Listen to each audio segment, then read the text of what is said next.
All right, family, I am right now at Indoor Gardens and I'm getting some supplies because I want to show you how easy it is to do these microgreens. If I get an opportunity, I'm going to have a guy come out and talk with us about it because I think we're going to go into doing some of these microgreens, at least get some of the young people along with the greens and the towers, get them to get started with us. Peace.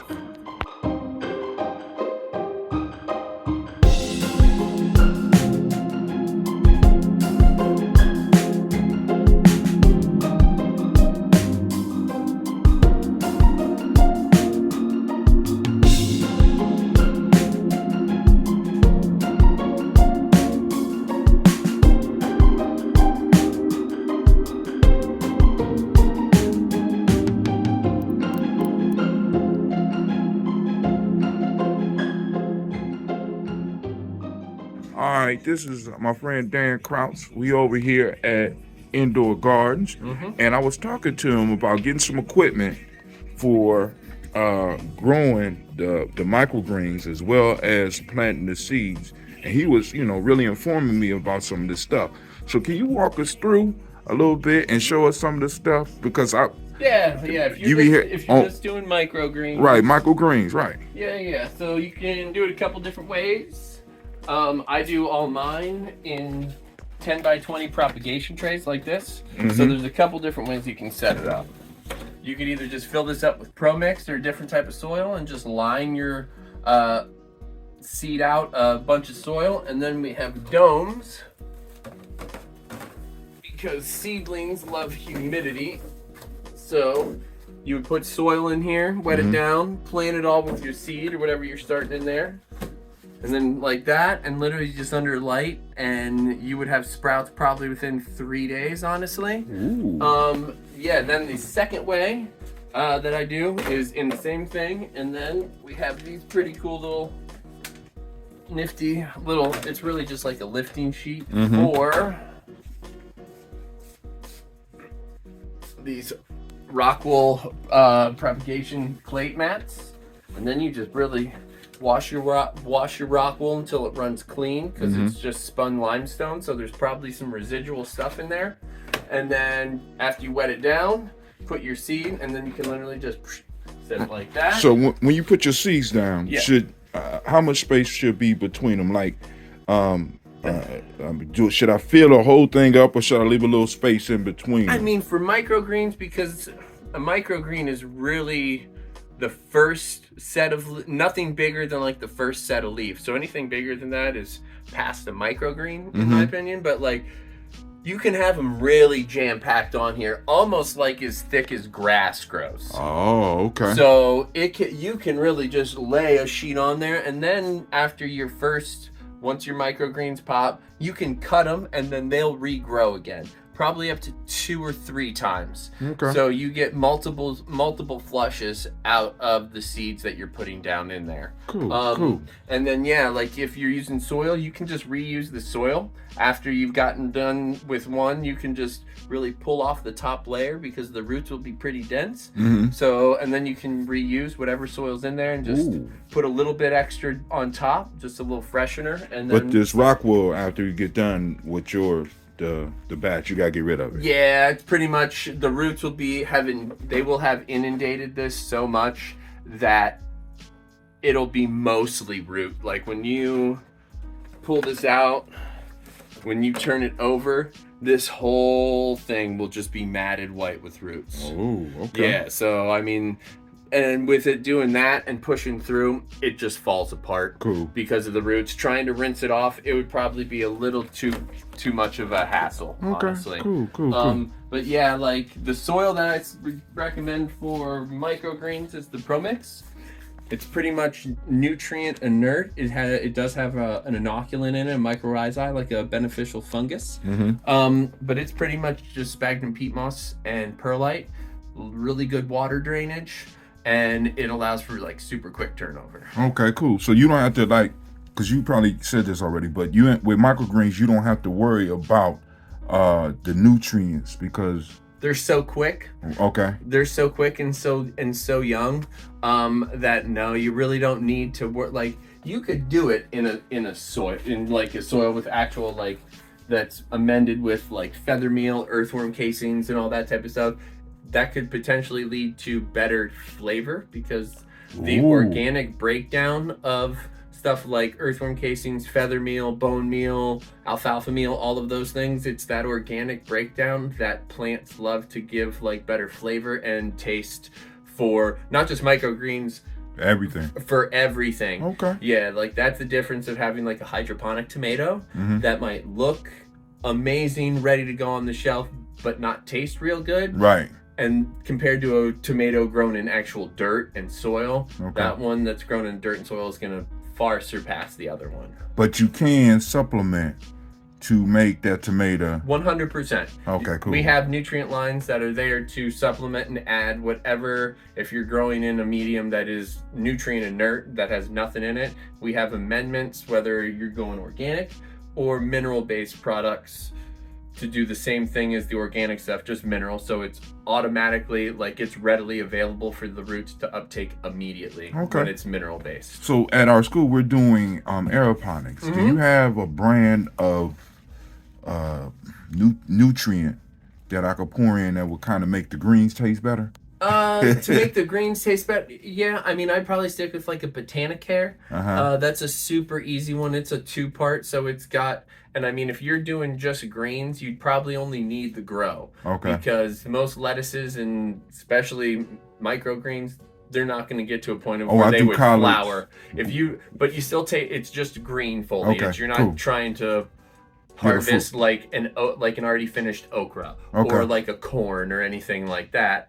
Once you get into like actual flowering, like making the product with like an eggplant or any of those, then you'd get into a bloom cycle feeding regimen. Okay. All right. Thanks a lot. Anytime. All right. Now, one more question, because when I came, I got the lower lid. What's the difference between the height of this one and that one? Is it a big difference? With microgreens, because especially with this, you already have about 2 inches that you get to play with, and most microgreens don't get bigger than 4, maybe 5 inches.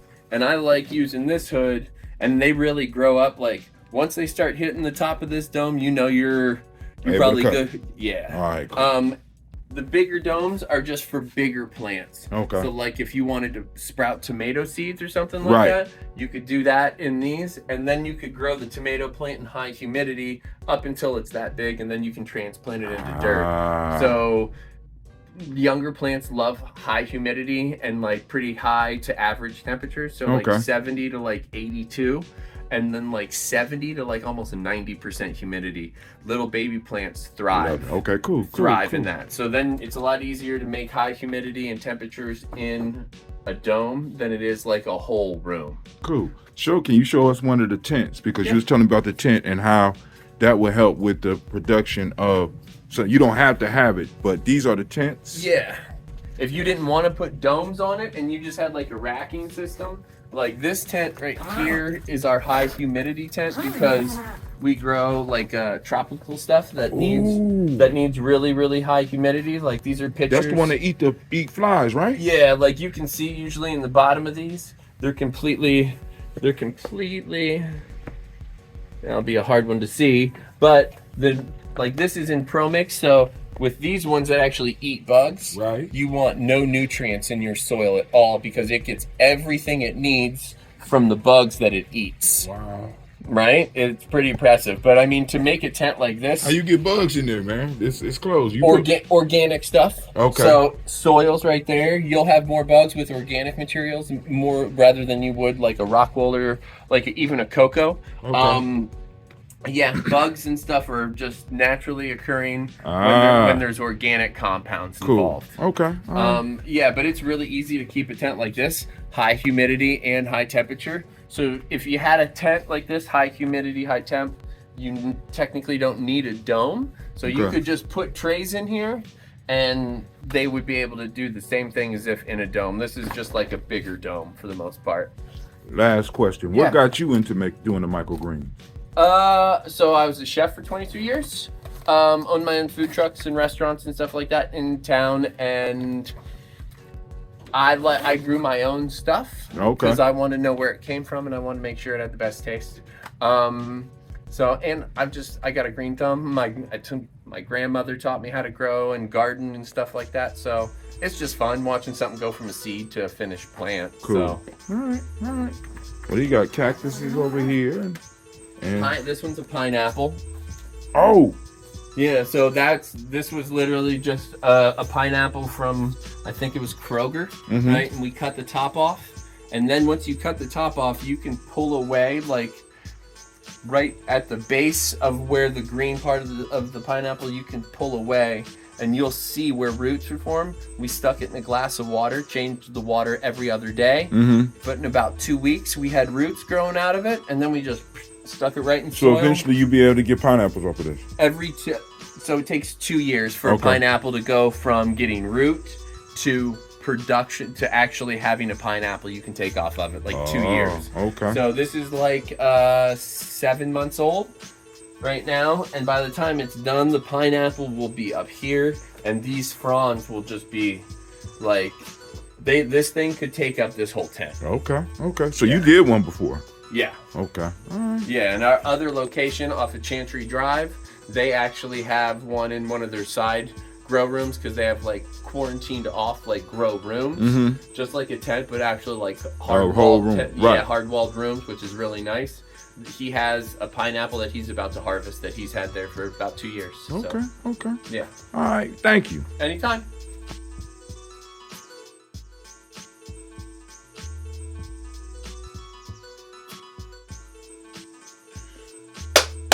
All right. So y'all seen the interview, and I'm not on here trying to get you to grow microgreens and make $5,000 a week.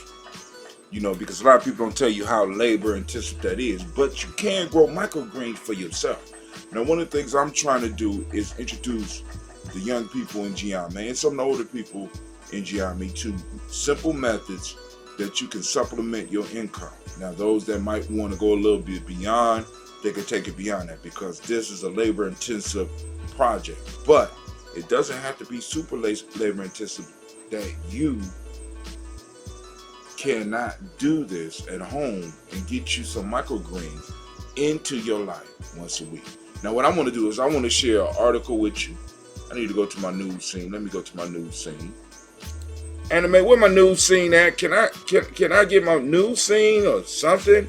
Can I get some type of existence, please? First off, I need to remind you that you are now standing in the congregation of the mighty, the home of the stubborn minority, the place where your hustle builds muscle. This is Gye-Nyame Journey Media. I am your host, Brother Hatim. Of course, you know this is a Heart of a Simple production all day. Air day.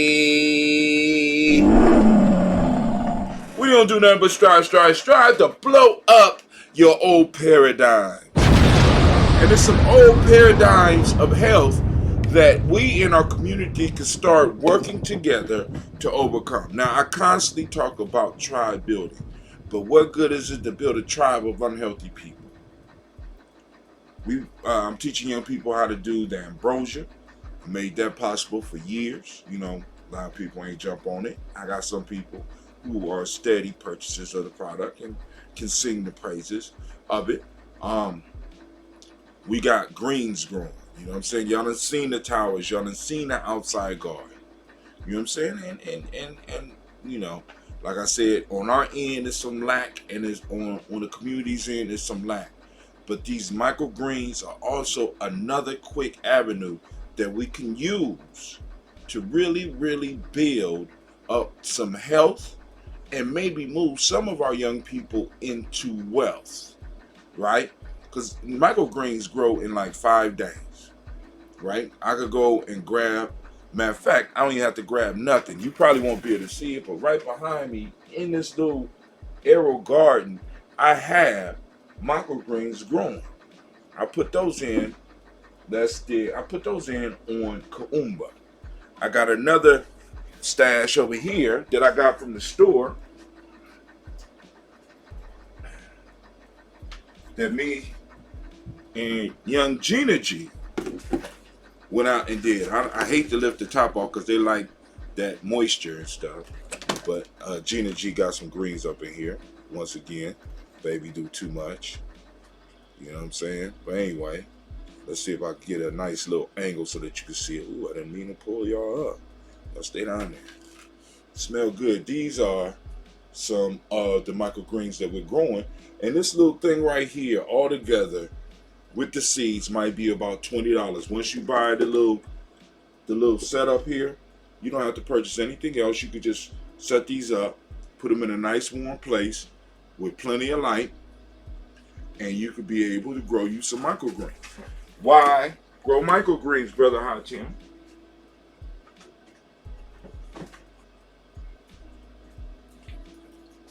Why grow microgreens? Let me put on my glasses so I can see your questions. Why grow microgreens, Brother Gye-Nyame? Hold on. All right.